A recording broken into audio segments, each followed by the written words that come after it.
dasar perumahan yang khusus untuk DBKL telah saya minta untuk digubal semula supaya kita ada satu perancangan yang lebih rapi, lebih tersusun, memandangkan perumahan adalah satu aspek yang sangat penting.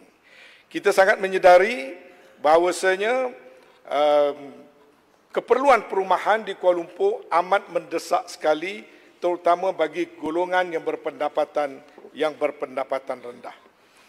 Sebab itu, Kementerian Wilayah telah mensasarkan pembinaan asalnya sebanyak 80,000 unit rumah mampu milik di wilayah persekutuan. Dan itu diharapkan dapat disiapkan sebelum menjelang 2028. Untuk makluman yang berhormat, sehingga Jun 2020, sebanyak 57,799 unit bagi 93 projek telah dikeluarkan development order atau perintah pembangunan bagi membina rumah kepada warga wilayah persekutuan. Di Kuala Lumpur sebanyak 54,111 unit, wilayah Persekutuan Putrajaya 2,908 unit dan Labuan, wilayah Persekutuan Labuan sebanyak 780 unit.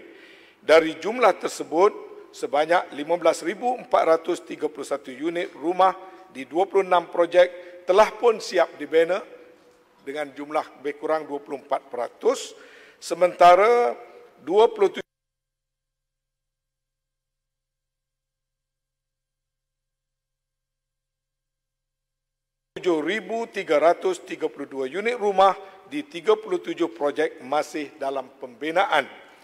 Beberapa projek telah tergendala akibat keputusan yang diambil oleh pentadbiran terdahulu menamatkan beberapa projek secara premature dan sebagainya, maka jumlah peratusan yang belum disiapkan itu agak tinggi. Jadi sekarang kita sedang menyemak semula, tepat seperti mana soalan yang berhormat Batu, berapakah permohonan on the demand side dan berapakah unit yang mencukupi yang perlu kita sediakan.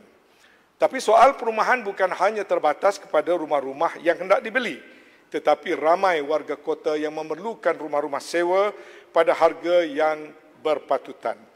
Untuk itu, Dewan Bandaraya Kuala Lumpur telah diminta untuk menyediakan satu dasar, menyediakan rumah-rumah yang disewa yang mencukupi apa yang disebut sebagai council homes.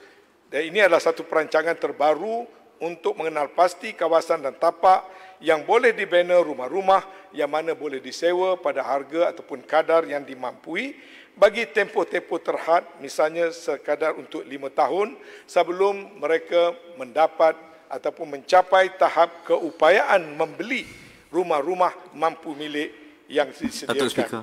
Dicadangkan sebanyak lebih kurang 1,251 unit yang sedang dibina dan hampir siap tidak berapa lama lagi, dan jumlah ini akan ditambah mengikut keperluan kajian yang dijalankan sekarang.